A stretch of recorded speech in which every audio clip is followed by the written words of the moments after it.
Picture this. The iconic blue Ford Anglia crashes into the Whomping Willow at Hogwarts. Harry and Ron tumble out, battered and bruised. Ron reaches for his wand and his face falls. It's snapped nearly in half, held together by nothing but a few splinters and sheer hope. This moment, this single crack, would define Ron Weasley's entire second year at Hogwarts. But what if it never happened? What if Ron's wand remained perfectly intact?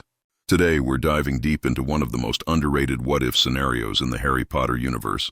Because believe me, the ripple effects of this change are absolutely massive.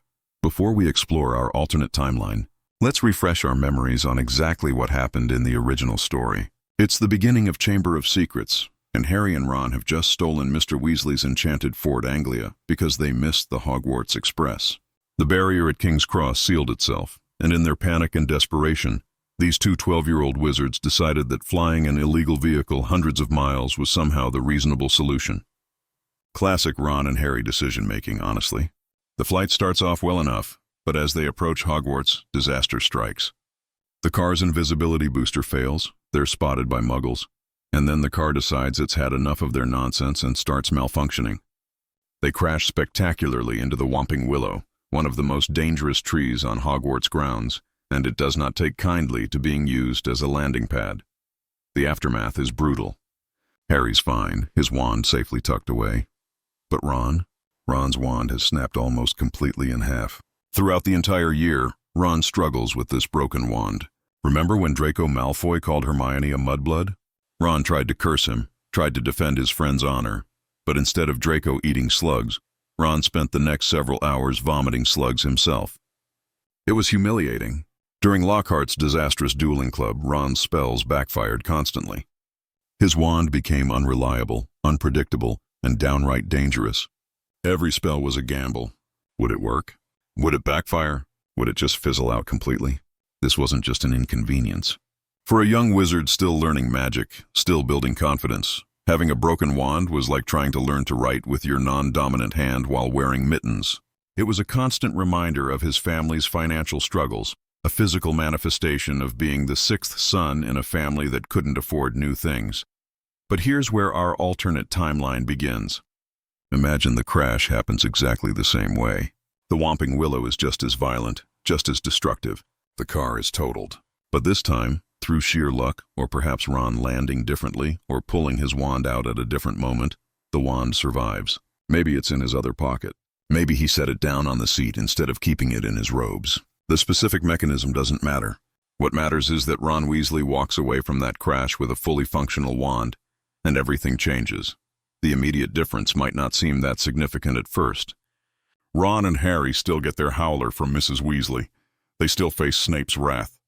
McGonagall is still furious. The beginning of term proceeds relatively normally. But then we get to the first real divergence point, the dueling club. In the original timeline, this was another source of humiliation for Ron. His broken wand made him look incompetent in front of the entire school. But in our timeline, Ron's actually able to perform magic properly. He's not the best duelist in the year by any means, but he's competent. He holds his own. More importantly, when Draco calls Hermione that horrible slur, Ron's curse actually works. Draco Malfoy, pure-blood supremacist and all-around terrible person, finds himself coughing up slugs in front of everyone. The satisfaction of that moment would be incredible. Think about what this means for Ron's confidence. In the original story, Ron spent most of second year feeling inadequate. His wand didn't work. His attempts to defend his friends backfired literally. He was already dealing with being overshadowed by his successful older brothers, being Harry Potter's sidekick, and being the poor kid in a school full of wealthy purebloods. The broken wand just piled onto those insecurities. But in our alternate timeline, Ron has one less thing making him feel worthless. He can actually perform magic. He can actually contribute. This might seem like a small change, but confidence is everything when you're 12 years old and trying to figure out who you are. Now let's talk about the big one, the climax of Chamber of Secrets. In the original timeline, Harry and Ron discover the entrance to the chamber. They bring Gilderoy Lockhart with them because they're naive enough to believe he's actually competent. They descend into the pipes, make their way through the underground tunnels, and then disaster strikes. The cave-in separates Harry from Ron and Lockhart. Ron's left on one side of the rockfall with Lockhart, while Harry continues alone to face the basilisk and save Ginny. But here's the critical moment that changes everything in our alternate timeline. Lockhart tries to perform his signature spell. He grabs Ron's wand because, as we learn, Lockhart is a complete fraud who's built his entire career on stealing other wizards' accomplishments and obliviating them. He tries to wipe Harry and Ron's memories. In the original timeline, he uses Ron's broken wand, the spell backfires catastrophically, and Lockhart loses his own memory. He becomes a permanent resident of St. Mungo's, his mind essentially destroyed by his own spell rebounding on him. But in our timeline, Ron's wand works perfectly. When Lockhart grabs it and casts the memory charm, the spell works exactly as intended. Now, this could go two ways. Maybe Lockhart successfully wipes both Harry and Ron's memories, which would be absolutely catastrophic.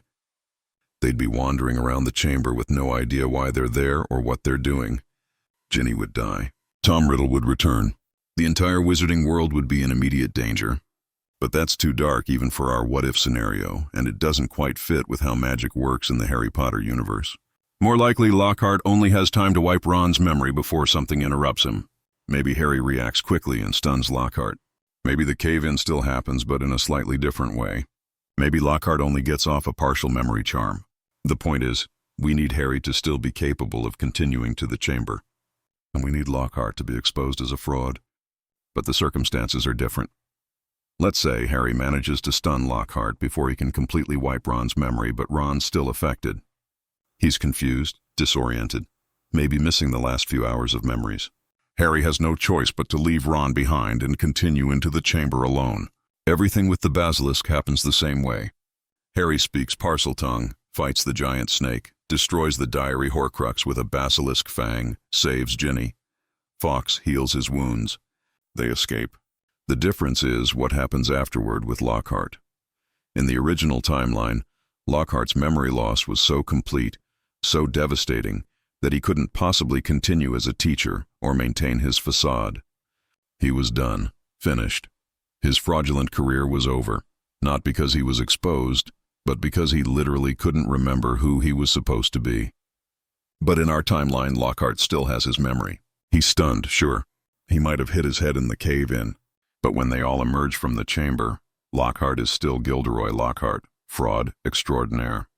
And now Harry and Ron know the truth. They know he's been stealing stories. They know he's been using memory charms on the real heroes. They know he tried to do the same to them. This creates a fascinating problem for Dumbledore and the Hogwarts administration. In the original timeline, Lockhart's departure from Hogwarts was tragic but simple. He was incapacitated. He needed long-term care. There was no scandal to manage, just sympathy for a man who'd lost himself. But in our timeline, Harry and Ron are accusing a beloved celebrity wizard of fraud and attempted memory modification of students. Lockhart, still in possession of his considerable charm and manipulative abilities, would deny everything. He'd claim the boys were confused because of the trauma in the chamber. He'd say they misunderstood what happened. He'd use every trick in his considerable arsenal to protect his reputation. Dumbledore, of course, would believe Harry and Ron. He's perceptive enough to see through Lockhart's act.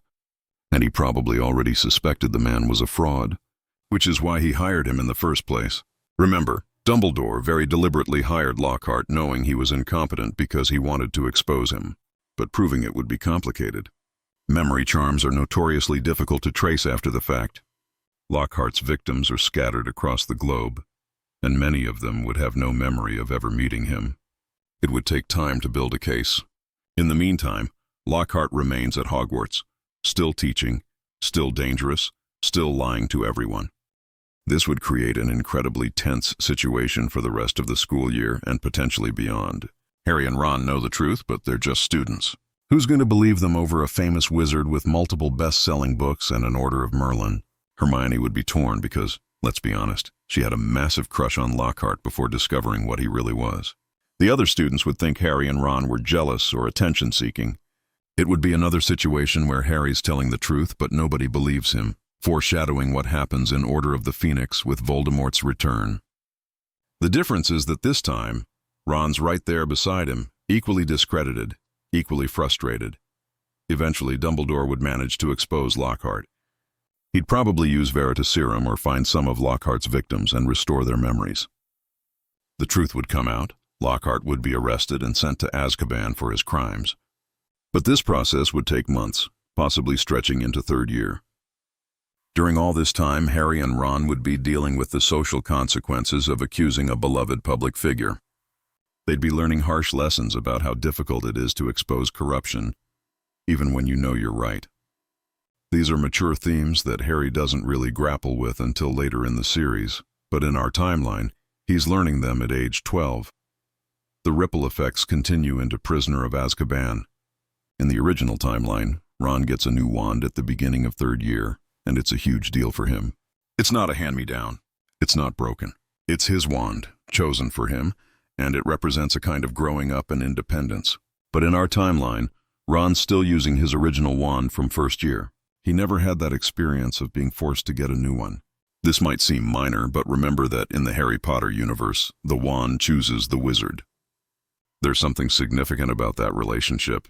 Ron's original wand chose him when he was 11, when he was just starting to figure out who he was. By age 13, he's changed. He's grown. He's faced a basilisk and corrupt teachers and near-death experiences. Would his original wand still be the perfect fit? Or would he start noticing that his magic doesn't flow quite as naturally as it used to? There's also the question of how Ron's magical development progresses. In the original timeline, getting a new wand in third year was almost like hitting a reset button on his magical education. He had to learn his spells all over again with a wand that responded differently. It was frustrating, but also an opportunity to correct bad habits he'd developed while compensating for his broken wand. In our timeline, Ron's been using the same wand since first year without interruption. This could mean he's actually ahead of where he was in the original timeline because he never lost that crucial year of practice. Or it could mean he's developed certain techniques and approaches that are specifically calibrated to his original wand, making him less adaptable. During the events of Prisoner of Azkaban, one of the most critical moments involves Ron, Scabbers, and the revelation that Scabbers is actually Peter Pettigrew. In the original timeline, Ron's desperate to protect his rat because Scabbers has been his pet for years, and Ron's loyal to a fault. The confrontation in the Shrieking Shack is emotionally devastating for Ron, as he realizes his pet is actually a traitor who framed Sirius Black and caused the deaths of Lily and James Potter. Now, in our alternate timeline, everything about this scene could play out exactly the same. Ron's wand being intact or broken doesn't change Peter Pettigrew's identity or his crimes, but there might be subtle differences in the magical confrontations leading up to and during this revelation. For instance, when Sirius Black first appears in the Gryffindor dormitory and attacks Ron to get to Scabbers, Ron tries to defend himself. In the original timeline, Ron's wand from third year is still relatively new to him, and he's rusty from a year of using a broken wand. He's not as effective as he could be. In our timeline, Ron's been using his wand continuously for 3 years. He's more practiced, more confident. He might actually land a spell or two on Sirius before being overpowered. This doesn't change the outcome. Sirius is a full-grown wizard and one of the most talented of his generation, but it might earn Ron a bit more respect from Sirius later. When the truth comes out and Sirius realizes these kids have been trying to stop him, he might have a different appreciation for Ron's courage and skill. The scene in the Shrieking Shack is one of the most tense and emotionally charged moments in the entire series. Sirius Black, the man everyone believes to be a mass murderer, has dragged Ron into this abandoned building. Harry and Hermione follow, wands at the ready, prepared to defend their friend to the death if necessary. Lupin arrives and the situation becomes even more complicated. There are layers upon layers of deception and truth being peeled back. Peter Pettigrew's true identity as Scabbers is revealed. The story of the Marauders comes out. Sirius and Lupin explain the truth about that terrible night when James and Lily Potter were killed. Throughout all of this, Ron is dealing with the emotional devastation of realizing that his pet rat, the creature he's cared for and protected for years, is actually a cowardly murderer who betrayed his best friend's parents to their deaths. In our alternate timeline, Ron's processing all of this while being fully armed with a functional wand he's been using confidently for 3 years. When Sirius and Lupin transform Scabbers back into Peter Pettigrew, Ron's reactions might be slightly different. He's still horrified and betrayed, absolutely, but he's also armed and capable.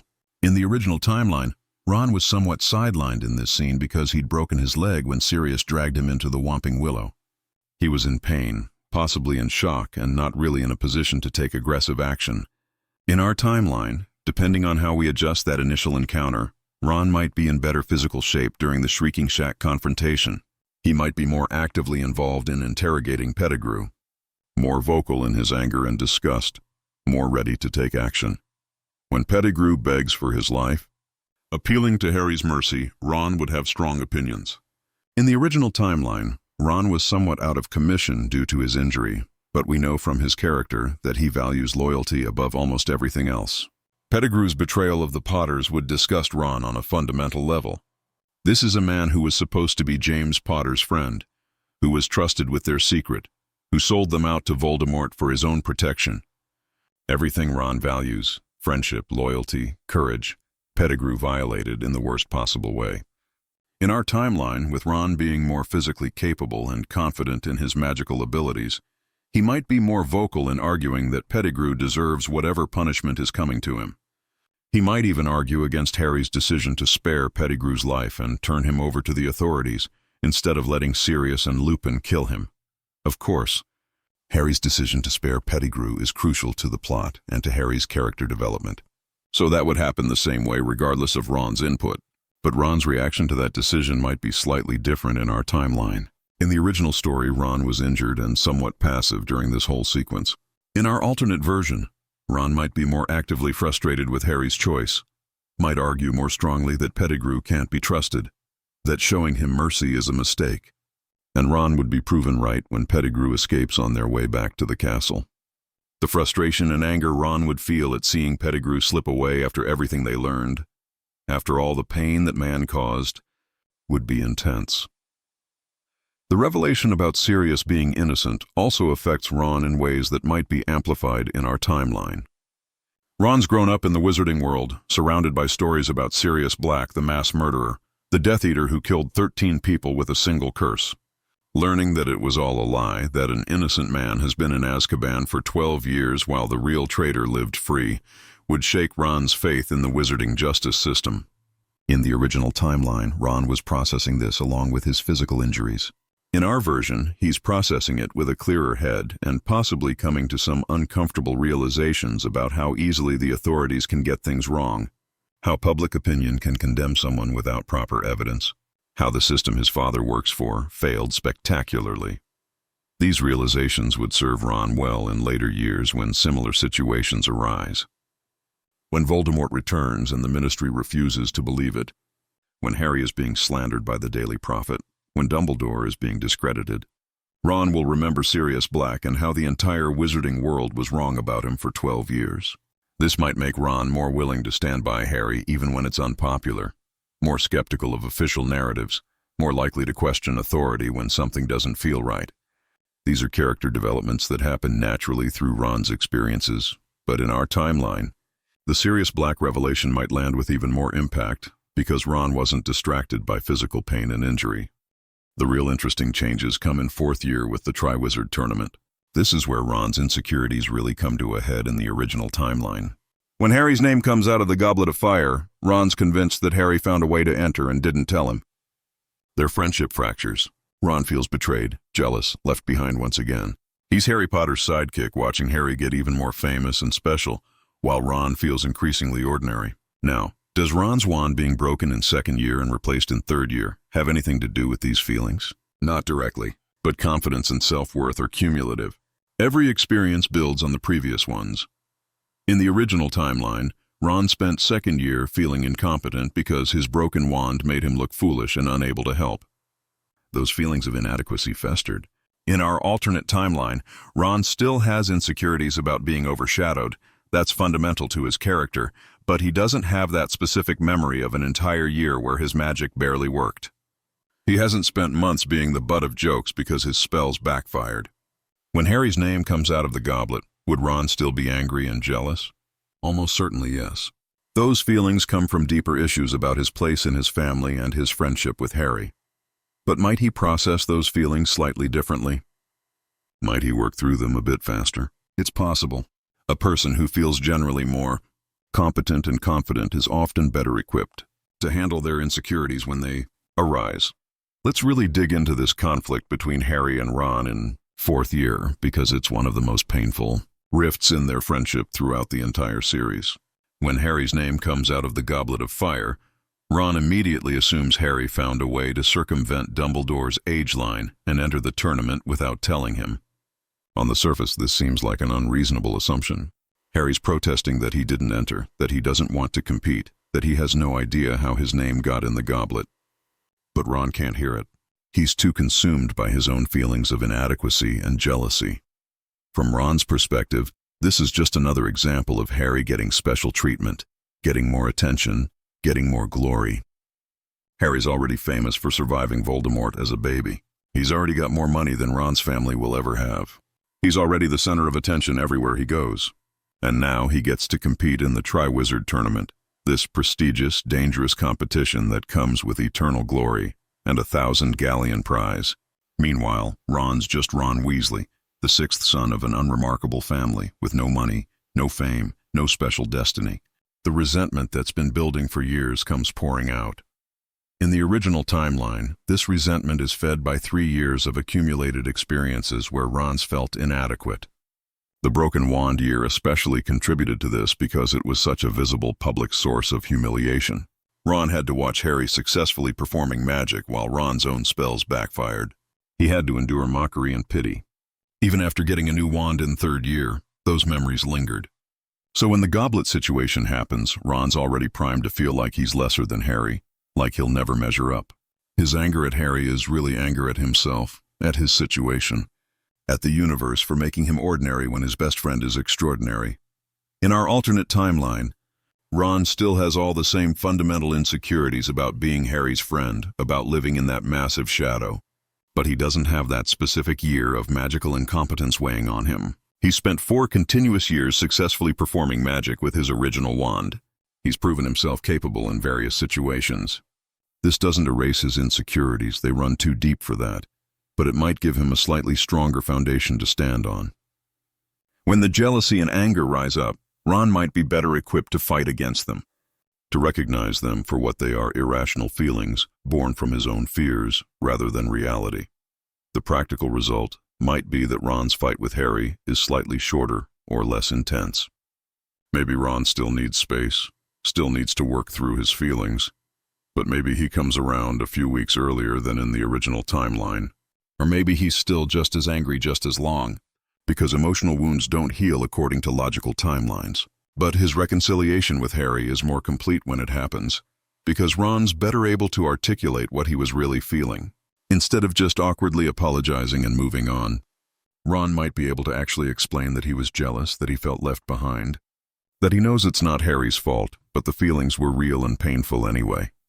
This kind of honest emotional communication is something Ron struggles with throughout the series. He's not good at identifying or expressing his feelings, especially the vulnerable ones. But a Ron who's generally felt more competent and capable might be slightly better at this kind of emotional vulnerability. Not dramatically better, he's still Ron, still a teenage boy who'd rather make jokes than discuss feelings, but maybe incrementally better. And in long-term friendships, these incremental improvements in communication can make a significant difference.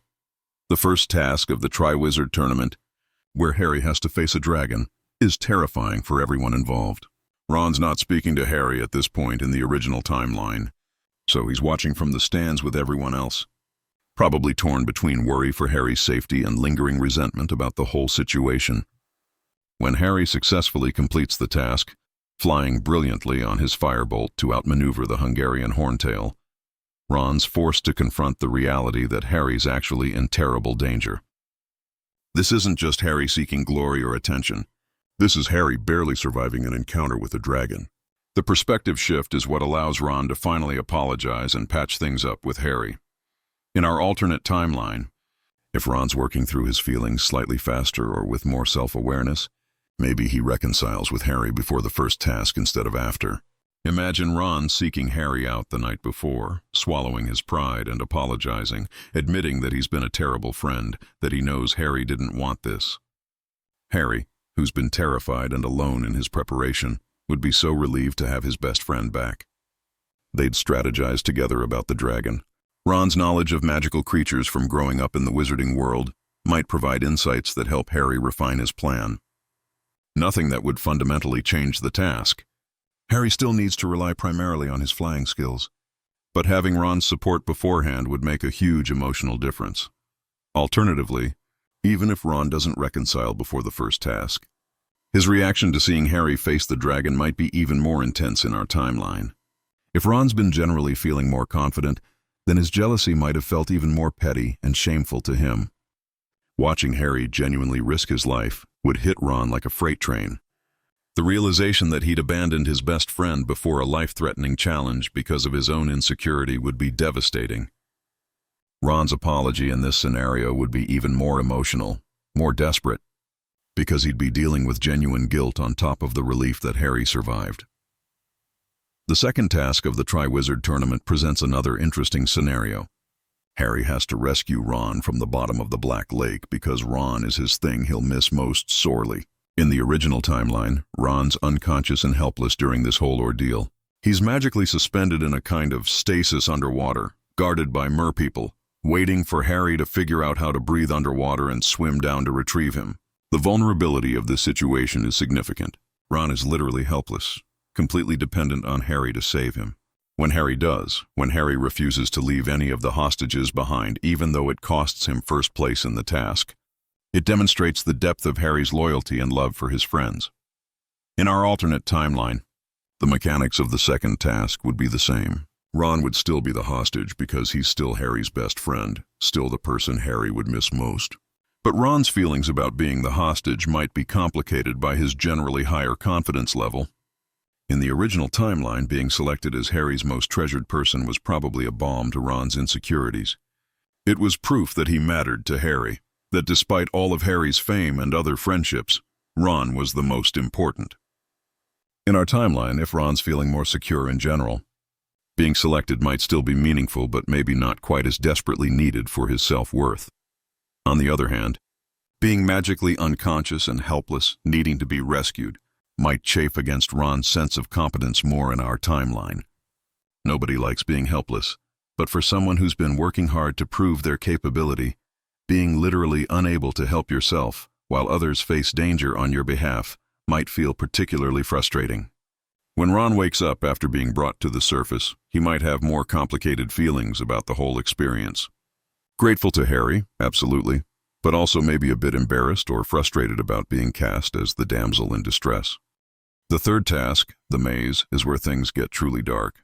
In the original timeline, Harry and Cedric Diggory grab the Triwizard Cup simultaneously, which turns out to be a portkey that transports them to a graveyard where Voldemort is waiting. Peter Pettigrew murders Cedric, uses Harry's blood in a ritual to resurrect Voldemort, and Harry barely escapes with his life and Cedric's body. This traumatic event marks the true beginning of the Second Wizarding War. Ron's not directly involved in this task. He's watching from outside the maze with everyone else, but the aftermath affects him profoundly. When Harry returns with Cedric's body, claiming that Voldemort is back, Ron believes him immediately. There's no hesitation, no doubt. Ron knows Harry, knows he wouldn't lie about something like this, knows that Harry's traumatized and telling the truth. This immediate belief and support is crucial for Harry, who's about to face a year of being called a liar and an attention seeker by much of the wizarding world. Ron's loyalty never wavers. He stands by Harry no matter what anyone else says. In our alternate timeline, Ron's response would be exactly the same because it comes from his core character, not from his magical competence. Ron's loyalty is absolute, but the way Ron processes his own feelings about Voldemort's return might be slightly different depending on his confidence level. In the original timeline, Ron's terrified, anyone with sense would be, but there's also an element of feeling helpless. Voldemort is back, the most powerful dark wizard in history, and what can Ron Weasley possibly do about it? He's just a kid, not particularly powerful or special, trying to stand against literal evil in our timeline. If Ron's felt generally more capable and confident in his magical abilities, he might process the fear differently. He'd still be terrified, obviously. This is Voldemort we're talking about. But alongside the fear might be a kind of determination, a belief that he can actually help, that he can fight back, that his skills matter in this war. This determination would serve him well in the coming years when the fight against Voldemort intensifies. Instead of feeling like he's just along for the ride because Harry needs friends, Ron might feel more like an actual soldier in this war. someone whose contribution matters. There's also the question of how Ron handles the social consequences of supporting Harry in fourth year and beyond. When the Daily Prophet starts publishing articles calling Harry a liar and a fantasist. When students whisper about him in the hallways. When even some teachers seem skeptical of his claims, Ron faces social pressure too. He's Harry Potter's best friend. He's vouching for Harry's story. Some people would view Ron with skepticism or pity, thinking he's either lying to support his friend or too loyal to see that Harry's disturbed or attention-seeking. This social pressure is difficult for anyone, but especially for a teenager who already struggles with feeling overlooked and undervalued. In the original timeline, Ron handles this pressure with his characteristic loyalty.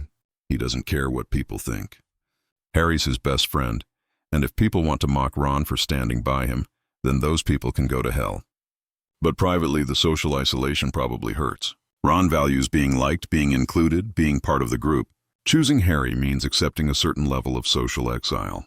In our alternate timeline, if Ron's feeling more confident in himself, he might weather this social pressure more easily. Not that it wouldn't still hurt, but maybe he's better equipped to shrug it off, to focus on what matters, to derive his sense of worth from his own character, rather than from others' approval. Fifth year brings us to Dolores Umbridge and the formation of Dumbledore's army. This is where Ron's magical development really matters. In the original timeline, Ron's an active member of the DA, but he's rarely highlighted as being particularly skilled. He's competent, certainly better than many students, but not exceptional. In our alternate timeline, Ron's had 4 continuous years of uninterrupted practice with his original wand. By now he's 15 years old, and that wand has been with him through some of the most formative experiences of his life. The bond between wizard and wand is strong, and Ron's magical abilities might be noticeably more advanced than they were in the original timeline. During DA meetings, Ron might be one of the students who catches on quickly to new spells. When Harry teaches them the stunning spell, the disarming charm, the Patronus charm, and various defensive techniques, Ron might master these faster than his peers. He might be helping teach younger students, demonstrating proper wand movements, offering encouragement to those who are struggling. This would be a significant role shift for Ron. Instead of being the comedic relief friend or the loyal sidekick, he'd be positioned as someone competent and skilled enough to help train others. This kind of recognition and responsibility would be incredibly valuable for Ron's self-esteem and sense of purpose. The Patronus charm is particularly significant because it's advanced magic that requires powerful positive emotions and memories. In the original timeline, Ron struggles with the Patronus. Many students do. It's notoriously difficult. But eventually, he manages to produce a corporeal Patronus in the form of a Jack Russell Terrier. This is a significant magical achievement. In our alternate timeline, Ron might reach this milestone earlier or more easily. Not because the Patronus is about wand quality. It's really about emotional strength and mental focus. But because Ron's baseline confidence might make it easier for him to access and channel those positive emotions. Producing a Patronus requires focusing on your happiest memory, your strongest positive emotion. For someone plagued by insecurity and self-doubt, finding and holding on to that positive feeling can be difficult. Negative thoughts creep in, undermining the spell. But if Ron spent years feeling generally more capable and confident, he might have an easier time maintaining the mental state required for the Patronus. His happy memories might feel more accessible, more real, less undermined by whispers that he's not good enough. The result would be Ron producing his Patronus earlier than other students, maybe even before Hermione, which would be a wonderful moment of Ron excelling where his academically brilliant friend struggles. The DA meetings also provide opportunities for Ron to demonstrate tactical thinking and strategic planning. Harry's the teacher, the one with practical experience fighting dark wizards, but Ron's input on strategy matters too. He's grown up in the wizarding world, heard stories about the First War from his parents and older brothers, played wizard's chess since he could walk. Ron understands strategy, understands how to analyze a situation and predict outcomes. In our timeline, if Ron's feeling more confident, he might be more vocal in offering suggestions during DA meetings. He might help Harry plan lesson sequences or suggest particularly effective spell combinations. This kind of strategic contribution would showcase a different aspect of Ron's intelligence, one that's sometimes overshadowed by Hermione's academic brilliance. When Umbridge's inquisitorial squad tries to round up the DA members, And eventually, when the students fight Death Eaters at the Department of Mysteries, every bit of magical skill counts. In the original timeline, Ron's involved in the fight at the Ministry, but he gets injured pretty early on when a spell affects his brain, making him confused and loopy. He starts spouting nonsense about needing to warn someone about something, and his friends have to protect him while he's incapacitated. It's played somewhat humorously, but it's also genuinely scary, because Ron's mind is being damaged. In our timeline, a more skilled Ron might dodge that particular spell. He might see it coming and shield himself, or he might be positioned differently in the fight so the spell never targets him. If Ron avoids brain injury, he remains an active combatant throughout the entire Department of Mysteries battle. This changes the dynamic significantly. Instead of being down one fighter early on, the kids maintain their full strength longer. Ron could protect Hermione when she gets hit by Dolohov's curse, maybe taking a different injury in her place, or maybe shielding her so she avoids the curse entirely.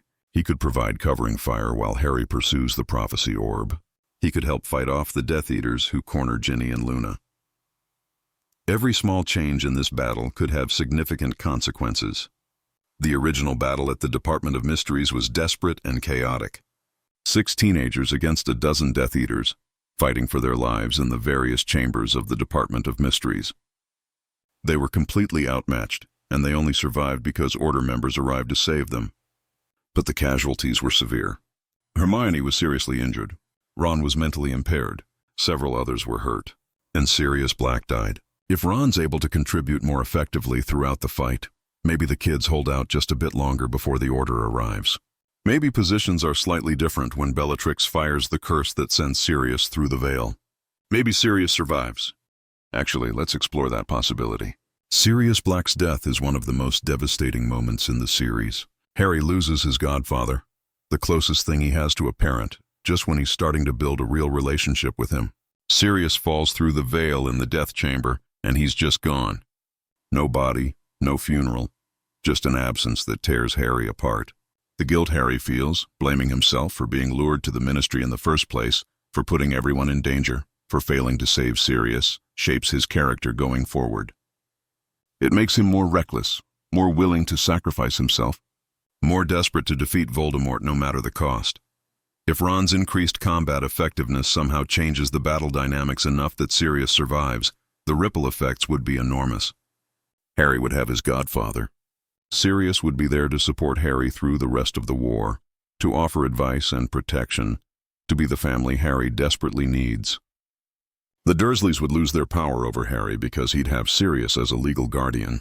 The emotional landscape of the remaining books would be completely different. Harry's suicidal walk into the forest in Deathly Hallows, where he accepts that he needs to die to defeat Voldemort, would hit differently if Sirius were alive. Harry's isolation and loneliness would be less complete if Sirius were there, but this might be too large a change to reasonably extrapolate from Ron's wand remaining intact. Sirius's death serves crucial narrative purposes. It removes one of Harry's protectors, forcing him to become more independent. It demonstrates the cost of war, the reality that people you love can die. It drives Harry's character development in specific directions that are important for the story. So while it's interesting to imagine Sirius surviving, it might be more realistic to say that the battle plays out similarly, but with Ron being more actively helpful throughout, taking different injuries perhaps, but not fundamentally changing the outcome. The aftermath of the Department of Mysteries battle would still find everyone traumatized and grieving.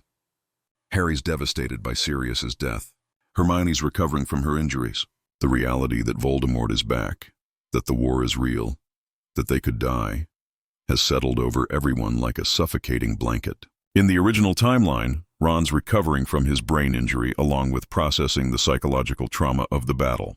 In our timeline, if Ron avoided that specific injury, he might be in better shape physically, but still dealing with the mental and emotional trauma of facing death. Eaters and watching people he loves get hurt and killed. Trauma doesn't care how confident you were before it happened.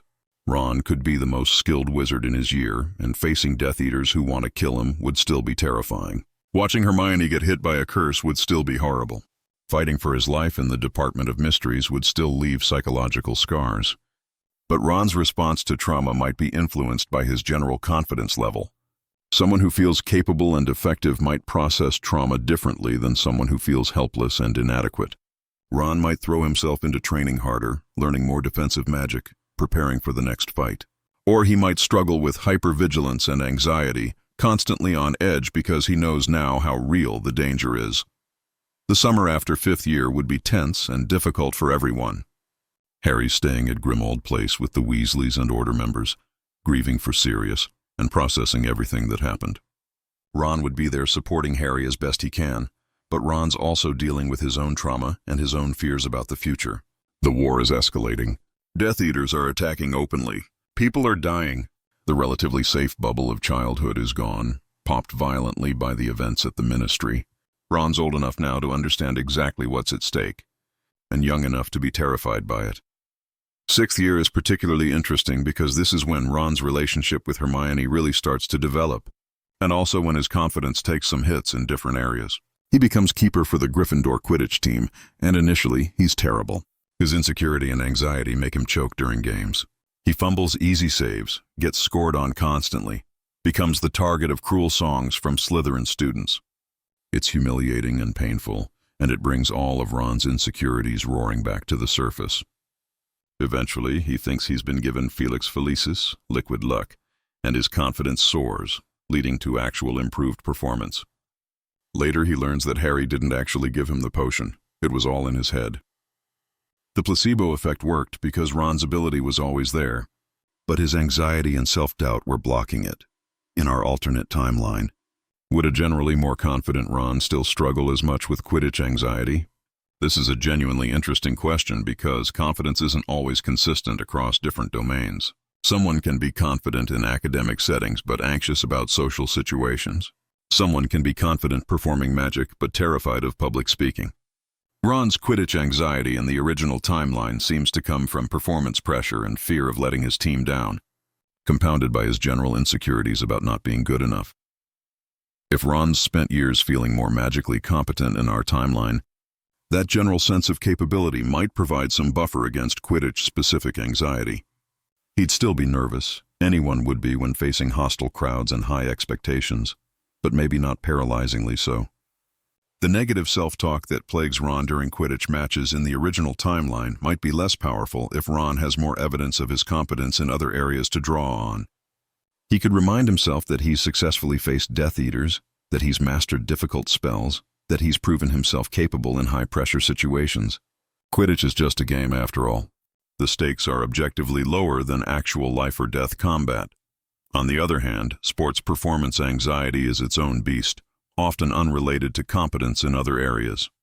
Professional athletes who are objectively skilled at their sport still struggle with anxiety and choking under pressure. Ron might be an excellent wizard and still be a nervous keeper.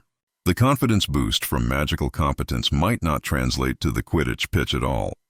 In this case, Ron would still go through the same arc of struggling, receiving the placebo Felix Felicis, performing well, and then learning it was all in his head. The lesson would be the same. Ron's capable of great things when he can get out of his own way. The romantic subplot with Lavender Brown happens during 6th year, and it's messy and uncomfortable and very teenage. Lavender's interested in Ron, and Ron, confused about his feelings for Hermione and somewhat flattered by Lavender's uncomplicated affection, starts dating her.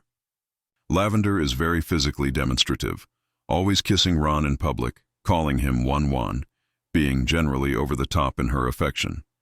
Ron seems simultaneously pleased by the attention and embarrassed by how intense Lavender is. Meanwhile, Hermione is devastated, watching Ron with Lavender and clearly heartbroken even though she tries to hide it. It's an awkward, painful situation that most people can probably relate to from their own teenage years. In our alternate timeline, would a more confident Ron handle this situation any better? Maybe, maybe not. Romantic confidence and general confidence are different things. Ron's always been somewhat oblivious when it comes to romance. He doesn't pick up on subtle hints, doesn't really understand his own feelings very well, and definitely doesn't understand how to navigate the complicated emotions surrounding his relationship with Hermione. A Ron who's more confident about magic might still be completely lost when it comes to matters of the heart. That said, someone with better general self-esteem often makes different relationship choices. They're less likely to date someone just because that person shows interest, less likely to use a relationship as validation for their worth, more likely to be honest about their feelings. If Ron's feeling more secure in himself in our timeline, he might recognize earlier that he's dating Lavender for the wrong reasons. He might be more honest with Lavender about his feelings, or lack thereof. He might break things off sooner instead of letting the relationship drag on until it becomes unbearable, or maybe everything happens exactly the same because teenage romance is messy, regardless of how confident you are in other areas of life. Ron dates Lavender. It's awkward and eventually becomes suffocating. They break up after Ron's poisoned, and he says Hermione's name while unconscious. Hermione's heartbroken, then relieved when Ron and Lavender break up, and the slow development toward Ron and Hermione eventually getting together continues. The specific timeline might shift slightly, but the overall arc is the same because it's driven by character and emotion, not by magical competence. The poisoning incident in 6th year is significant and terrifying. Ron drinks mead that's been poisoned with a potion meant for Dumbledore, and he nearly dies. Harry has to save him by shoving a bezoar down his throat, which counteracts most poisons. Ron survives but spends time in the hospital wing recovering. The incident serves multiple narrative purposes. It shows that Draco's attempts to kill Dumbledore are becoming increasingly dangerous and affecting innocent people. It provides a moment of real fear where Ron might die. And it acts as a catalyst for Hermione to finally express her feelings for Ron. In our alternate timeline, the poisoning happens exactly the same way because it's not related to Ron's magical abilities at all. He drinks the mead, it's poisoned. Harry saves him with a bezoar. But Ron's recovery and his processing of what happened might be slightly different. In the original timeline, Ron's dealing with the trauma of being poisoned plus all his existing insecurities. He nearly died, and it was random. Just bad luck that the poison meant for Dumbledore ended up affecting him instead. That kind of brush with death can shake anyone's confidence and sense of safety. In our timeline, if Ron's generally felt more capable and in control, the poisoning might be even more unsettling because it's something he couldn't defend against. There was no duel, no chance to prove his skills, no opportunity to fight back. Just a drink and then near death. For someone who's spent years building up their magical competence as a source of confidence and control, this reminder that death can come from unexpected directions might be particularly disturbing. It might make Ron more paranoid, more cautious, more aware of his vulnerability. Or it might make him more determined to learn to detect poisons and protect himself in non-combative situations. The emotional aftermath of the poisoning is crucial. Hermione's reaction makes it clear how much she cares about Ron. She's terrified when he's poisoned, stays by his bedside constantly while he's recovering, and her relief when he wakes up is palpable. Ron saying Hermione's name while unconscious, rather than Lavender's, is the final nail in the coffin of the Ron-Lavender relationship. It's evidence that even unconscious, even at death's door, Ron's thinking about Hermione. That means something, and everyone knows it. In our alternate timeline, this moment plays out the same way because it's about Ron's heart, not his magic. The person he loves is Hermione, whether his wand broke in 2nd year or not. The poisoning forces both of them to confront how they really feel, even if they're not quite ready to act on those feelings yet. Lavender sees the writing on the wall and breaks up with Ron. Hermione pretends she's not pleased, but obviously is. Ron's confused, but also relieved because the Lavender relationship was exhausting. All of this is character-driven emotional development that happens regardless of Ron's magical competence. 7th year and the Horcrux hunt are the ultimate test of Ron's character. Everything he's been through, every insecurity he's struggled with, every moment of self-doubt, all of it comes to a head when he's cold and hungry and wearing a Horcrux that amplifies negative emotions. The locket makes Ron believe his worst fears, that Harry and Hermione are better off without him, that they prefer each other's company, that he's useless and unwanted. In the original timeline, Ron leaves. He apparates away in a moment of pain and desperation, and he immediately regrets it, but can't find his way back for weeks. This is Ron's lowest point, the moment where all his insecurities consume him completely. In our alternate timeline, would Ron still leave? The Horcrux is incredibly powerful, designed by Voldemort specifically to exploit weakness and amplify fear. It doesn't matter how many successful spells Ron's cast or how intact his wand is. The locket would find his deepest insecurities and tear them open. Ron's fundamental fear, the thing that's driven him since childhood, is that he doesn't matter, that he's not special, that people he loves would be happier without him. That fear exists in our timeline just as much as in the original. But let's really explore what the Horcrux hunt is like for Ron in our alternate timeline. They're camping in the wilderness, moving constantly to avoid Snatchers and Death Eaters. They're cold, hungry, frustrated by their lack of progress in finding Horcruxes. The protective enchantments Hermione casts around their campsites are effective but exhausting for her. Harry's increasingly obsessed with the Deathly Hallows symbol and fixated on ideas that don't seem to be leading anywhere productive. And the locket, the Horcrux they're carrying, emanates malevolence. Whoever wears it feels the weight of Voldemort's fragmented soul pressing down on them, whispering dark thoughts, amplifying every doubt and fear. In the original timeline, Ron's wearing the locket more than his fair share because he doesn't want Hermione to bear that burden, and because part of him feels like suffering is what he deserves for being useless. The Horcrux feeds on these thoughts, making them worse. It whispers to Ron that Harry and Hermione don't need him, that they're only tolerating his presence, that they secretly wish he'd leave so they could be alone together. When Ron confronts Harry and Hermione about this, when his fears come pouring out in angry accusations, they don't understand why he's saying these things. From their perspective, Ron's being irrational and cruel. But from Ron's perspective, infected by the Horcrux's influence, he's finally seeing the truth that they've been hiding from him. In our alternate timeline, Ron's still vulnerable to all of this because the Horcrux doesn't care about magical competence. It cares about emotional vulnerabilities, psychological wounds, the raw places in someone's psyche. Ron spent years feeling overshadowed by Harry, jealous of Harry's fame and destiny, worried that he doesn't measure up. He loves Hermione but fears she sees him as inadequate, especially compared to Harry or to someone like Victor Krum. These fears exist whether Ron's wand broke in second year or not. They're fundamental to who Ron is, shaped by his family dynamics and his position in Harry's shadow. So yes, in our timeline, Ron still leaves. The Horcrux pushes him past his breaking point and he apparates away, leaving Harry and Hermione devastated. Ron immediately realizes he's made a terrible mistake. The moment he's away from the Horcrux's direct influence, clarity returns. He can see that he was being manipulated, that his fears were amplified beyond reason, that he's abandoned his best friends in the middle of a war. He tries to return immediately but can't find them.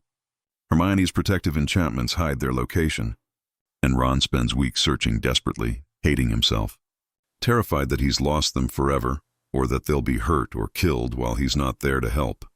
When Ron finally returns, thanks to the Deluminator that Dumbledore left him in his will, the reunion is emotional and fraught. Hermione's furious with him, hurt by his abandonment. Harry's more forgiving but still wounded by Ron's accusations. Ron has to prove that he's really back, that he won't leave again, that he's committed to seeing this through, and he does prove it in the most dramatic way possible, by destroying the Horcrux. When Ron opens the locket in preparation for destroying it with the Sword of Gryffindor, the Horcrux defends itself with the most powerful weapon it has, Ron's deepest fears given form. The locket shows Ron visions of Harry and Hermione together, mocking him, telling him he's worthless. It shows him Hermione preferring Harry, shows him his fears made real. Ron has to reject these visions and destroy the locket anyway, despite how much they hurt, despite how much part of him believes they might be true. In our alternate timeline, this moment is even more powerful because Ron spent years building up his confidence and competence. He's proven himself as a wizard repeatedly. He's faced Death Eaters and survived. He's mastered difficult magic. He's contributed meaningfully to their mission, and the Horcrux is trying to tear all of that down, trying to convince him that none of it matters, that he's still the worthless little brother, still unnecessary, still inferior. When Ron raises the Sword of Gryffindor and brings it down on the locket, shattering it, he's not just destroying a piece of Voldemort's soul. He's defending his hard-won sense of self-worth against the darkest kind of magical attack. The destruction of the locket is one of Ron's defining moments as a character. It's when he fully comes into his own, when he proves that he's not just Harry's sidekick or Hermione's friend, but a hero in his own right. In our alternate timeline, this moment is just as powerful, maybe more so. Ron's wand, the same wand that's been with him since the beginning, the wand that never broke, is in his hand as he destroys the Horcrux. There's something poetically satisfying about that continuity. The wand that chose him as a child is the wand he's using to defeat Voldemort's magic as a young adult. It represents growth and consistency, change and stability, all at once. After destroying the locket, Ron's return to the group is solidified. Harry and Hermione see that he's really back, that he's stronger for having faced and overcome his demons. Ron's proven that he can resist even the darkest temptation to give in to his insecurities. The trio is reunited, and they're stronger for it. They continue the Horcrux hunt with renewed determination, and Ron's contributions are significant throughout. He's the one who figures out how to get into the Chamber of Secrets by mimicking Parseltongue. He's the one who thinks practically about survival and logistics. He's the one who provides emotional support and humor when things seem darkest. The infiltration of Gringotts is terrifying and thrilling. They're breaking into the most secure wizarding bank in the world to steal a Horcrux from Bellatrix Lestrange's vault. Hermione's disguised as Bellatrix using Polyjuice Potion. Ron's disguised as a Death Eater. And Harry's under the invisibility cloak. Everything has to go perfectly. And of course it doesn't. They face suspicion from the goblins, a dragon guarding the deepest vaults, and barely escape with their lives and the Horcrux. Ron's magical competence is crucial during this infiltration. He has to maintain his composure under pressure, cast spells convincingly, react quickly to unexpected situations. In our alternate timeline, with years of uninterrupted magical practice, Ron might be even more effective during the Gringotts break-in. He might react faster to threats, cast more convincing spells while disguised as a Death Eater, provide better backup for Hermione when things go wrong. The margin between success and failure in this mission is razor thin. Every small improvement in their magical abilities increases their chances of survival. So a more skilled Ron could mean the difference between escaping cleanly or having to fight their way out with even more desperation than in the original timeline. The escape from Gringotts on the back of the dragon is one of the most spectacular moments in the entire series. The dragon, freed from its chains and furious from years of captivity, smashes its way out of the underground vaults, crashes through the bank, and explodes out into the sky with Harry, Ron, and Hermione clinging to its back. It's terrifying and exhilarating. They eventually crash into a lake and have to swim to shore, exhausted and traumatized but alive. Ron's stamina and determination during this escape are tested to their limits. In our timeline, if he's been generally healthier and more active due to higher confidence and better self-care, he might handle the physical demands of this escape slightly better. But honestly, escaping on the back of a dragon is going to be exhausting for anyone, regardless of their fitness level or magical skill. The Battle of Hogwarts is the culmination of everything. Voldemort's forces attack the school, and everyone who's willing to fight comes together to defend it. Students, teachers, parents, order members, even the house elves join the fight. It's chaos and heroism and tragedy all mixed together. People Ron's known his entire life are fighting and dying. The castle itself is being destroyed. Fred, Ron's brother, is killed in an explosion. The loss is devastating and senseless. One moment Fred's there joking and fighting, and the next he's gone. Ron has to process this grief while still fighting, still trying to survive and protect others. In our alternate timeline, Ron's role in the Battle of Hogwarts might be slightly different depending on his skill level. He's still one of many fighters, not a central figure like Harry, but every wand matters in this battle. Ron fights Death Eaters, helps defend younger students, participates in strategy discussions with the other defenders.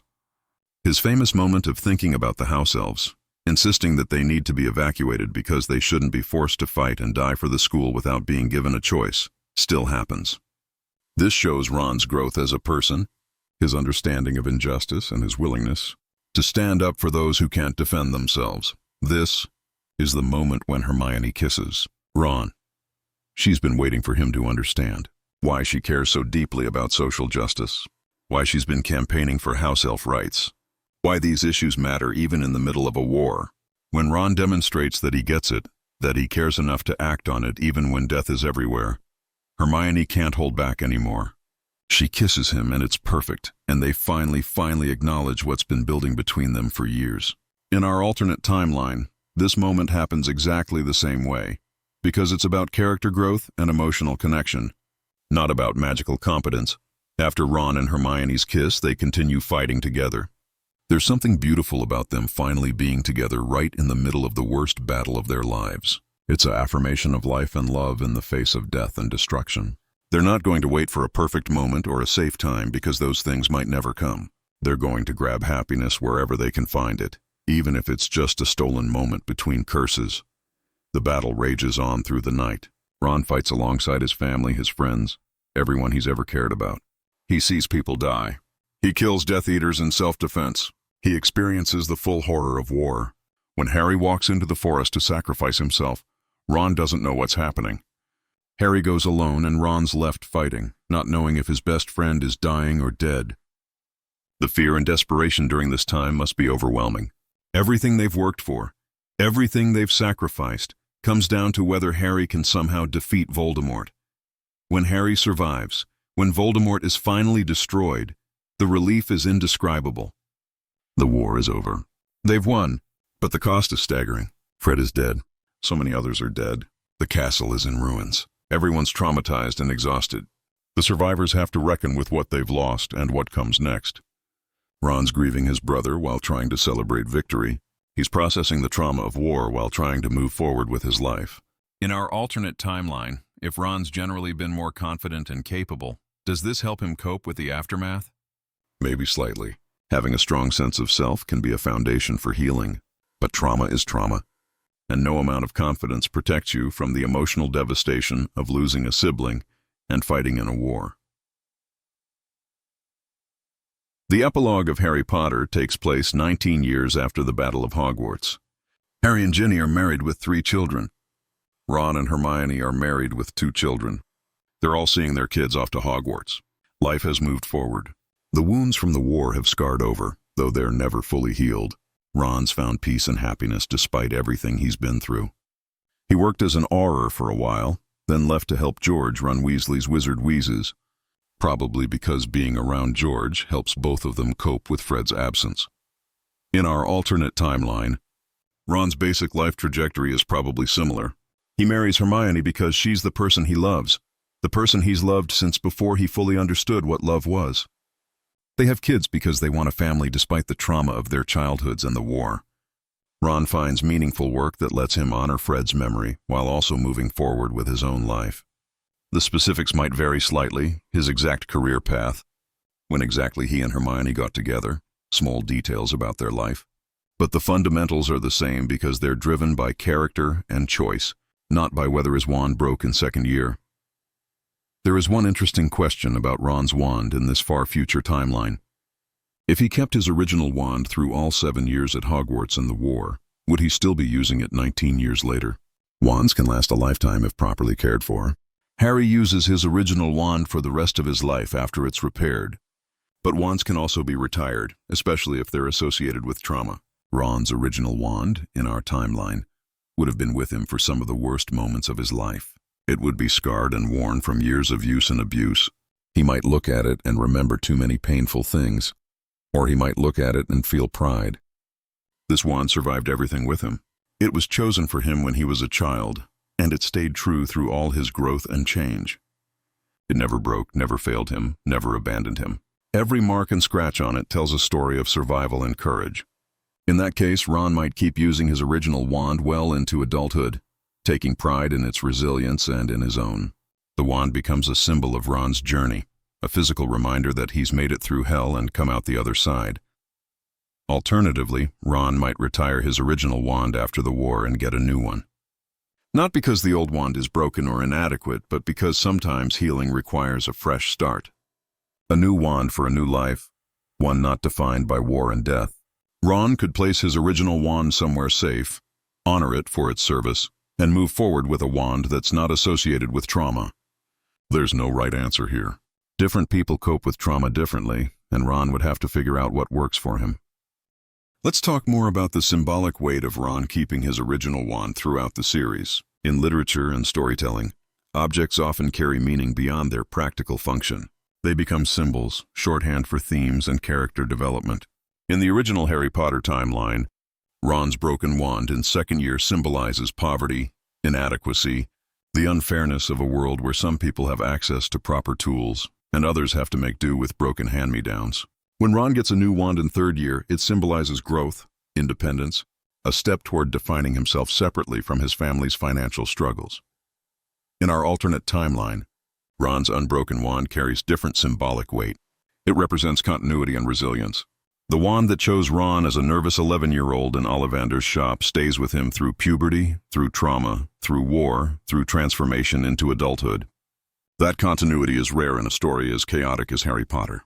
Everything else changes. Friends come and go, mentors die, safe places are destroyed, innocence is lost. But the wand remains constant. It's a thread of stability in Ron's unstable life. The wand's resilience also mirrors Ron's own. Just as the wand survived when it should have broken in the Whomping Willow crash, Ron survives experiences that should have broken him. The Horcrux should have broken him, but he destroyed it instead. The war should have broken him, but he came through it. His insecurities and self-doubt constantly threaten to break him, but he resists them again and again. Ron is fundamentally resilient, and in our timeline, his wand reflects that resilience. There's also something to be said about Ron's relationship with Hermione and how the wand situation might subtly affect it. In the original timeline, Hermione's academic excellence and magical competence are constant sources of both admiration and insecurity for Ron. He loves that she's brilliant, but it also makes him feel inadequate by comparison. This dynamic is complicated and painful, and it's one of the obstacles they have to overcome in order to build a healthy relationship. Ron has to learn that Hermione doesn't value him for his magical ability or academic achievement. She values him for his character, his loyalty, his courage, his humor. In our alternate timeline, if Ron's been more consistently competent with magic, does this change the dynamic between him and Hermione? Maybe Ron's slightly less insecure about the comparison, though he'd still never match Hermione's academic brilliance, and that's fine. It's not a competition. But maybe Ron being more confident allows him to appreciate Hermione's intelligence without feeling threatened by it. He can celebrate her achievements without constantly comparing himself to her. This might make their relationship slightly less fraught.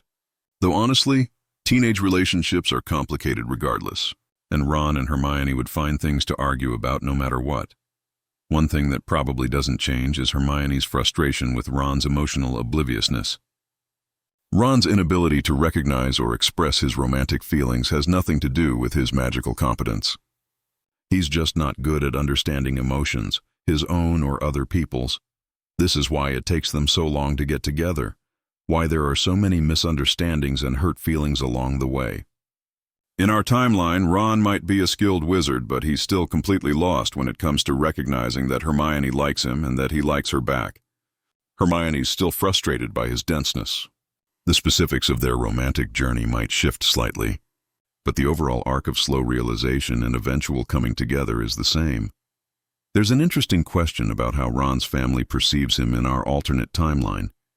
In the original story, Ron's always been somewhat overlooked within the Weasley family. Bill's the cool cursebreaker, Charlie works with dragons, Percy's the ambitious ministry climber, Fred and George are the brilliant inventors, Ginny's the only daughter and incredibly talented at Quidditch. And Ron?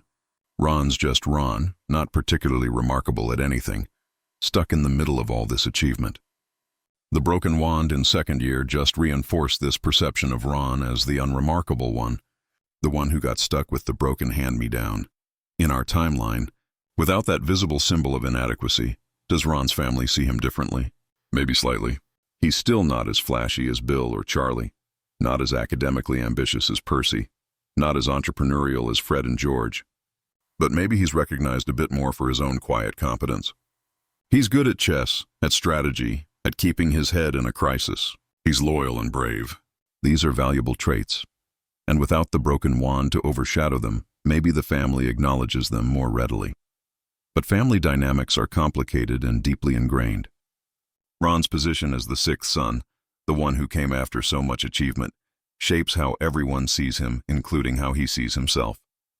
That wouldn't fundamentally change just because his wand didn't break. Molly would still worry about him and fuss over him. Arthur would still be proud, but perhaps not as overtly as he is with his other son's more visible accomplishments. The twins would still tease him. Ginny would still see him as an overprotective but ultimately well-meaning brother. Bill, Charlie, and Percy are enough older that they're almost in a different generation, viewing Ron as the baby brother rather than a peer. The family dynamics after Fred's death would be particularly complicated. Fred and George were a unit, inseparable, and Fred's death leaves George broken in ways that are hard to articulate. Ron stepping in to help George run Weasley's Wizard Wheezes is an act of love and an attempt to honor Fred's memory. But it's also incredibly painful because every moment in the shop is a reminder that Fred should be there and isn't. Ron has to navigate his own grief while supporting George through his. In our timeline, if Ron's generally more confident, maybe he's slightly better equipped to handle this emotional burden. Or maybe it's just as hard regardless. Because grief doesn't care about your confidence level. Let's think about some of the smaller character moments that might shift in interesting ways in our timeline. In third year, there's the scene where Hermione's cat Crookshanks keeps attacking Ron's rat scabbers. Ron and Hermione have a huge fight about it that lasts for months. Ron's convinced Crookshanks is trying to kill Scabbers, which turns out to be true but for good reason since Scabbers is actually Peter Pettigrew in disguise. Hermione insists Crookshanks is just being a cat and that Ron's being unreasonable. Neither of them will back down, and their friendship is strained almost to breaking. In our timeline, with Ron being more generally confident, does this fight play out differently? Ron might be more willing to engage directly with Hermione rather than passive-aggressively avoiding her. He might state his concerns more clearly, set boundaries about keeping Crookshanks away from Scabbers, try to find a compromise. Or maybe he's just as stubborn and hurt as in the original timeline because this isn't really about confidence. It's about feeling like Hermione doesn't care about his pet's safety, doesn't value what matters to him. The emotional core of the conflict is the same, so the outcome probably is too. In fourth year, there's the incident with the badges that say, support Cedric Diggory on one side and Potter Stinks on the other. Malfoy and his friends wear them specifically to taunt Harry and his supporters. When Ron confronts Malfoy about it, spells start flying. Both groups of students end up cursed in various ways. In our timeline, with Ron having more practice and confidence with magic, maybe he's more effective in this confrontation. He might actually land a solid curse on Malfoy instead of just engaging in a chaotic spell exchange. This would be satisfying for Ron and potentially earn him some respect from other students who are tired of Malfoy's bullying. But the more interesting question is whether a more confident Ron would even engage in this confrontation in the first place. Malfoy's entire strategy is to provoke reactions. He wants Harry and his friends to get angry and lash out so he can play the victim and get them in trouble. A Ron with better emotional regulation might recognize this manipulation and refuse to engage.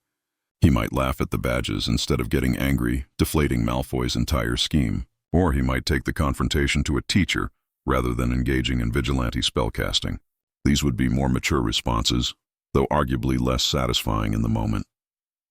In fifth year, when Ron becomes a prefect, he's initially shocked and convinced there's been a mistake. He can't believe that he was chosen over Harry, who's clearly more heroic and accomplished. This surprise reveals a lot about Ron's self-perception. He genuinely doesn't see himself as worthy of recognition or leadership. In our timeline, if Ron's been more consistently confident, maybe he's still surprised to be made prefect, but not quite as shocked. Maybe he thinks, oh, that's nice, rather than, there must be some mistake. This would be a subtle but significant shift in self-perception. Ron's time as a prefect involves enforcing rules, patrolling corridors, and dealing with students who are breaking regulations.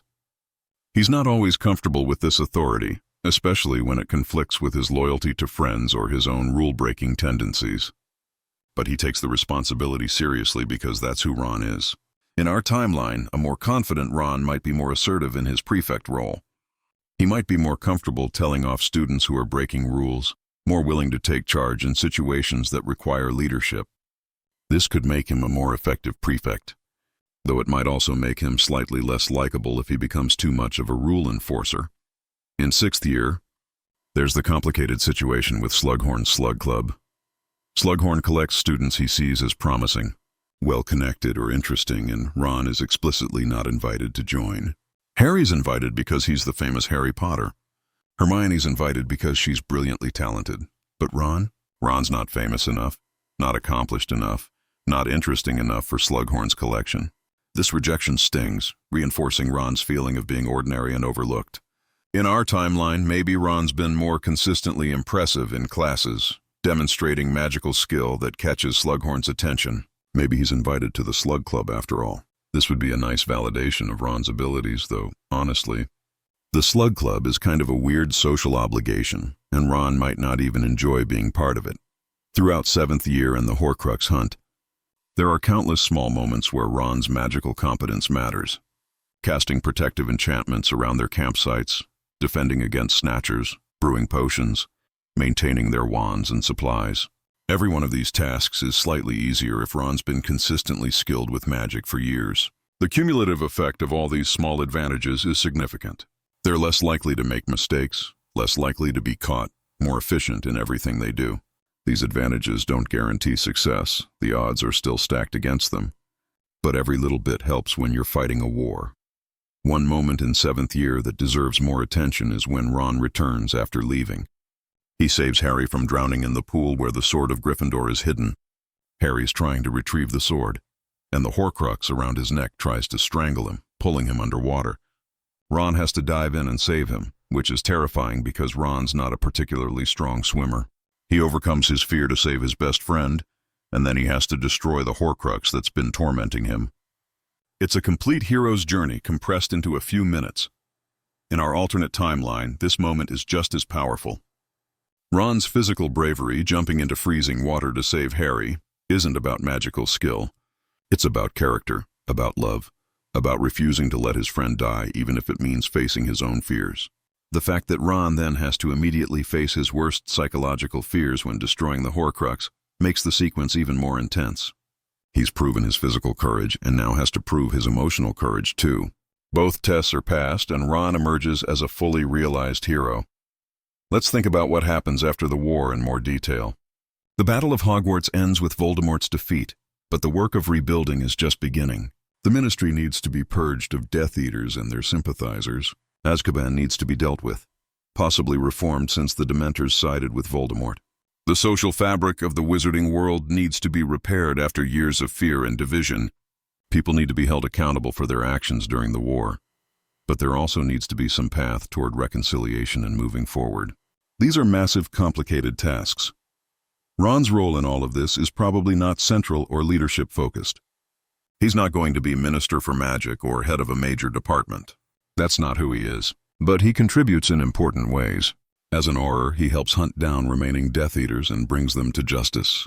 He testifies in trials about what he witnessed during the war. He helps identify people who were under the Imperious Curse versus people who acted willingly. These are significant contributions to rebuilding wizarding society, even if they're not flashy or headline-grabbing.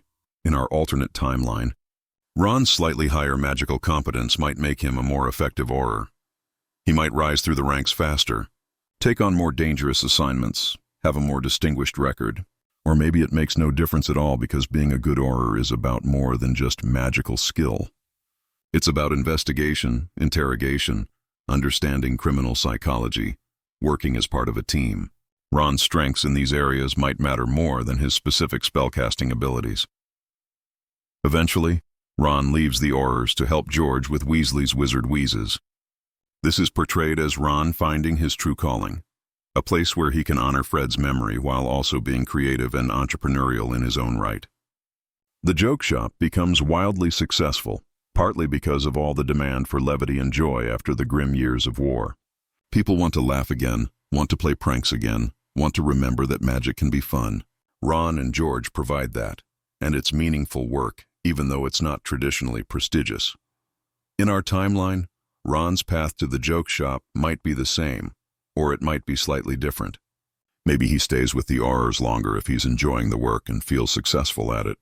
Maybe he transitions to the joke shop earlier if he realizes that law enforcement isn't fulfilling him. The specific timing is less important than the fact that Ron finds work that matters to him, that lets him contribute to the world in his own way, that makes him happy. That's the real success, regardless of what the work actually is. Ron and Hermione's relationship in the post-war years would involve a lot of healing and growth. They've both been through terrible trauma. They've both seen and done things that will haunt them. Building a healthy relationship in the aftermath of war is challenging. They have to learn how to be together in peacetime, how to communicate about their trauma without letting it consume them, how to support each other's healing while also maintaining boundaries and taking care of themselves. This is hard work, and not every couple would succeed at it. But Ron and Hermione have a strong foundation. They've known each other since they were 11.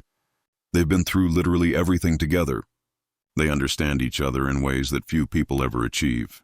Ron knows Hermione's brilliance and her insecurity, her passion for justice and her tendency to become rigid in her thinking.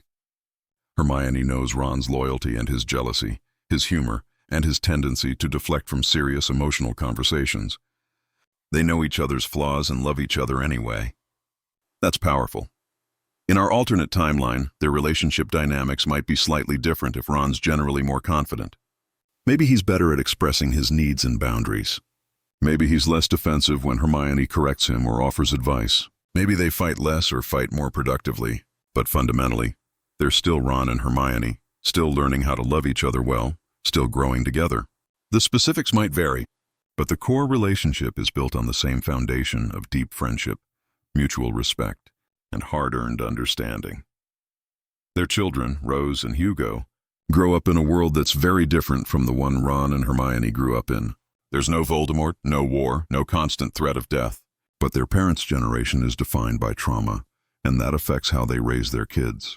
Ron and Hermione would be protective, probably overprotective because they know too well what can happen. They'd struggle with letting their children take risks or face dangers because they remember too clearly what danger actually means. This is a common challenge for people who've been through war or severe trauma, learning to parent in peacetime while carrying the memories of violence. In our timeline, if Ron's generally more confident and secure, maybe he's slightly better at managing his protective instincts. Maybe he's better able to recognize when he's being overprotective versus appropriately cautious. Maybe he's better at talking to his kids about danger and safety in ways that don't terrify them but do prepare them. Or maybe he struggles with exactly the same issues regardless. Because parenting is hard for everyone, and trauma doesn't disappear just because you're more confident in other areas. The epilogue. Scene where Ron and Hermione are seeing Rose off to Hogwarts for her first year is sweet and nostalgic. Ron's joking with his daughter about getting into Gryffindor, which Hermione gently reprimands him for. They're comfortable with each other, affectionate, clearly happy in their life together. This scene suggests that they've successfully navigated the challenges of building a life after war, that they've created something good and stable and loving. In our alternate timeline, this scene probably looks very similar because the fundamentals of who Ron and Hermione are haven't changed. One final thing to consider is the magical education of Ron's children. In our timeline, Ron's wand has been with him since age 11, a constant companion through all his adventures and trials. That wand would have immense sentimental value, not just to Ron, but potentially to his children. Imagine Ron showing Rose his wand and telling her stories about everything it's been through. This wand cast the spell that made Malfoy eat slugs in defense of Hermione. This wand was with him in the Chamber of Secrets. This wand destroyed a Horcrux. This wand fought in the Battle of Hogwarts. Every scratch and scuff mark has a story, and these stories are Ron's legacy to his children. Ron might even pass his original wand down to one of his children when they go to Hogwarts. This would be a powerful symbolic gesture, connecting the generations, passing on not just a magical tool, but a piece of family history.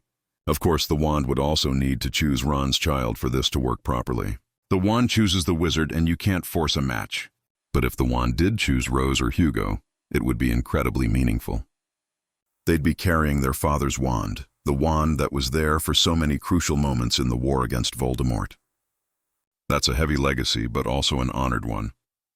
Alternatively, Ron might keep his original wand for himself and insist that his children get their own wands from Ollivanders, just as he did. There's value in that approach, too. Every wizard deserves to have a wand chosen specifically for them, not a hand-me-down. Ron experienced both in the original timeline, using Charlie's old wand until it broke, then getting his own chosen wand. In our timeline, he only experienced having a wand chosen for him. He might feel strongly that his children should have that same experience, that they should start their magical education with a wand that's perfectly suited to them, rather than trying to make do with their father's wand. So what's the final conclusion about whether Ron would be better off if his wand never broke? It's complicated. From a practical standpoint, yes, absolutely. Ron would be more effective at magic earlier, would avoid a year of humiliation and frustration, would have one less source of insecurity during an already difficult time in his life. But from a character development and thematic standpoint, the broken wand serves important purposes. It's a visible symbol of poverty and struggle. It's a test that Ron has to overcome. It's part of what makes Ron's journey compelling and relatable. In our alternate timeline, Ron still faces many of the same challenges and still grows into the same fundamentally good person. He still becomes brave, loyal, capable, heroic. The path might be slightly different, but the destination is largely the same. And that's actually the most important takeaway from this entire exploration. Ron Weasley's character, his worth, his heroism, isn't determined by whether his wand broke or not. It's determined by his choices, his heart, his refusal to give up even when things are hardest. Ron is the kind of person who stands up for his friends even when it costs him. He's the kind of person who thinks about house elves in the middle of a battle. He's the kind of person who destroys a Horcrux even while it's showing him his worst fears. He's the kind of person who saves his best friend from drowning even when he's terrified of the water. These character traits exist regardless of external circumstances. Ron would be Ron whether his wand broke when he was 12 or not. And that's beautiful, in a way. It means that Ron's heroism isn't contingent on having perfect tools or ideal circumstances. He's heroic because of who he is, not because of what he has. The broken wand in the original timeline just made that clearer, made it more visible. But Ron was always going to be a hero. He was always going to stand by his friends. He was always going to fight against evil. He was always going to choose love and loyalty over fear and self-interest. The wand, broken or intact, is just a tool. Ron's character is what truly matters, and that remains constant across all possible timelines. Thank you for joining me on this deep dive into what might have changed if Ron Weasley's wand had never broken. We've explored everything from the immediate consequences in Chamber of Secrets to the long-term effects on Ron's confidence, his relationships, his role in the war, and his life afterward. We've seen how one small change can ripple through a story in fascinating ways, but also how some things remain constant because they're fundamental to who a character is. Ron Weasley is, and always will be, one of the great heroes of the Harry Potter series, wand intact or not.